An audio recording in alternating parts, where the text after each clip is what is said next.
안녕하세요. 바이블톡 이정도 목사입니다. 소망을 품고 살아가십니까? 그 소망이 내가 만들어 놓은 것은 아닙니까? 아니면 예수님이 주신 소망입니까? 오늘은 소망 이야기라는 제목으로 하나님의 말씀을 나눠보는 바이블톡입니다.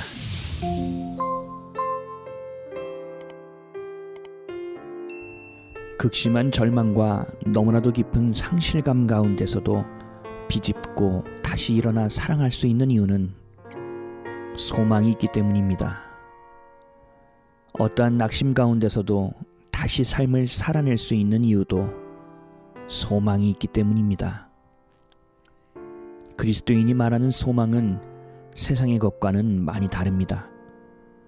세상에서의 소망은 어떤 일을 바라는 것, 어떤 일을 이루고자 하는 마음이지만 하나님 자녀된 자들의 소망은 오직 예수 그리스도에게 있습니다.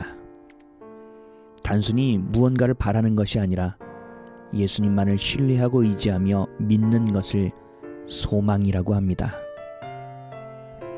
우리 삶을 이끄시고 삶의 기쁨과 평안을 충만하게 해주심으로 우리의 능력이 아닌 성령의 능력으로 살아가게 하시는 것, 그 자체를 소망이라고 합니다. 1년 전 아버지가 식도암 수술을 받았을 때부터 매주 또는 2주에 한 번씩은 꼭 만나서 함께 식사를 했습니다. 예수를 그리스도로 입술로는 고백하셨지만 삶의 깊이까지는 믿지 못하셨기 때문에 복음, 그 소망을 전하기 위함이었습니다.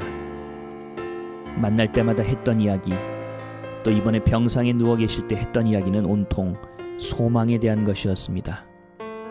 두려움, 아픔, 절망, 외로움과 낙심된 마음을 넘어설 수 있는 것은 오직 소망뿐이기 때문입니다. 갑자기 벌어진 아버지의 질병으로 수도 없는 인간적인 감정과 생각이 하루에도 수십 번씩 바뀌면서 어떻게 해야 할지 모를 정도로 마음이 복잡했습니다. 우리말에 5만 가지 생각이 난다는 말이 있다는 것을 경험할 수 있었습니다. 정말 5만 가지의 잡생각이 믿음을 치고 뚫고 올라왔습니다. 목사를 떠나서 믿음이 있는 자인지조차 의심스러울 정도의 생각들이 수면 위에 떠오르기 시작했습니다. 매일 아버지를 대하는 것이 두려울 정도로 마음을 빼앗겼습니다. 그때 했던 것이 소망을 붙들기 시작한 것입니다. 어둠을 쫓기 위해서는 빛이 필요하고 절망을 깨기 위해서는 소망이 필요합니다. 그래서 붙든 것이 길이요 진리요 생명 되신 예수 그리스도였습니다. 어떤 생각이 떠오를 때마다 선택하지 않고 붙들지 않았습니다. 5만 가지 생각이 떠오를 때마다 말씀을 선택했습니다. 아버지의 구원에 대한 확신이 없을 때는 야고보서 5장 15절 말씀을 붙들었습니다. 믿음의 기도는 병든 자를 구원하리니 주께서 그를 일으키시리라. 혹시 죄를 범하였을지라도 사하심을 받으리라. 절망이 엄습할 때는 시편 27편 1절을 붙들었습니다. 여호와는 나의 빛이요 나의 구원이시니 내가 누구를 두려워하리요. 여호와는 내 생명의 능력이시니 내가 누구를 무서워하리요. 두려움이 치고 올라올 때는 시편 23편 1절 여호와는 나의 목자시니 내게 부족함이 없으리로다. 로마서 14장 8절 우리가 살아도 주를 위하여 살고 죽어도 주를 위하여 죽나니 그러므로 사나 죽으나 우리가 주의 것이로다.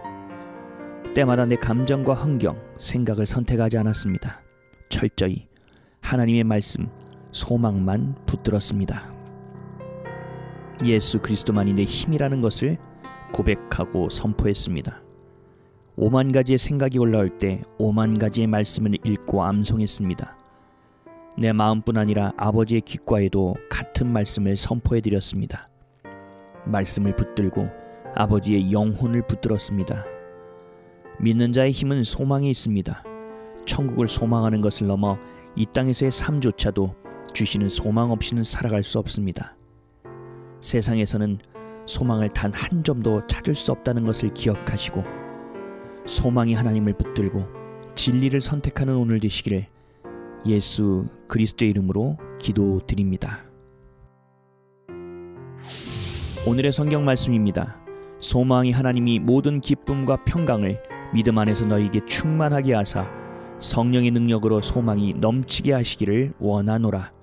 로마서 15장 13절 말씀. 아멘.